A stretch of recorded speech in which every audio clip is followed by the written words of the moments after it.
Dr. Nabi Tajul Islam High School. My father name is Abdul Manan. My mother name is Rahin Akhtar. I have a one brother.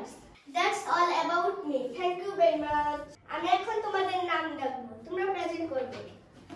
1 present ma'am, 2 present ma'am, 3 present ma'am, 4 present ma'am, 5 yes ma'am, 6 yes ma'am, 7 yes ma'am, 8 present ma'am, 9 present, 10 present, 11 present. আমি এখন তোমাদের কয়টা word দেব, সঠিক উচ্চারণ এবং বাংলা অর্থ বলবে।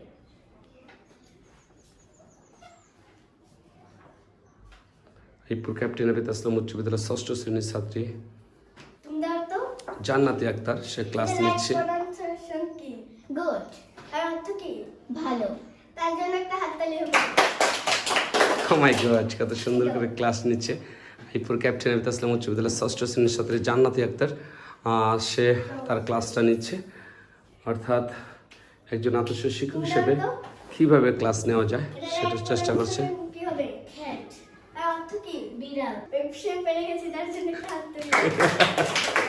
শাবাশ, সুন্দর। তুমি দাও তো। এটা রাইট প্রনাউন্সিয়েশন কি হবে? হ্যাঁ। আর অর্থ কি? কলম। তার জন্য একটা হাততালি দাও। Thank you very much. সবাই হাততালি দাও। জান্নাতের ক্লাসটা অনেক সুন্দর হয়েছে। আপনারা দেখলেন নাইপুর ক্যাপ্টেন আবিদ আসলাম উচ্চ বিদ্যালয়ের ষষ্ঠ শ্রেণীর ছাত্রী জান্নাতি আক্তার, সে তার প্রেজেন্টেশন ক্লাসটি নিয়েছে, অর্থাৎ মাই সেলফ কীভাবে বলতে হয়। তো আপনারা আপনার সন্তানদেরকে যদি এরকমভাবে পড়াতে চান, রিফাত মজার ইংলিশে ভর্তি করাবেন, যে ল্যাঙ্গুয়েজ ক্লাবটি রয়েছে। ইনশাল্লাহ আপনার সন্তানও ঠিক এভাবে পারবে। জান্নাতি, মিম এবং যারা রয়েছে অর্থাৎ রুমি, সবার মতো পারবে ইনশাআল্লাহ।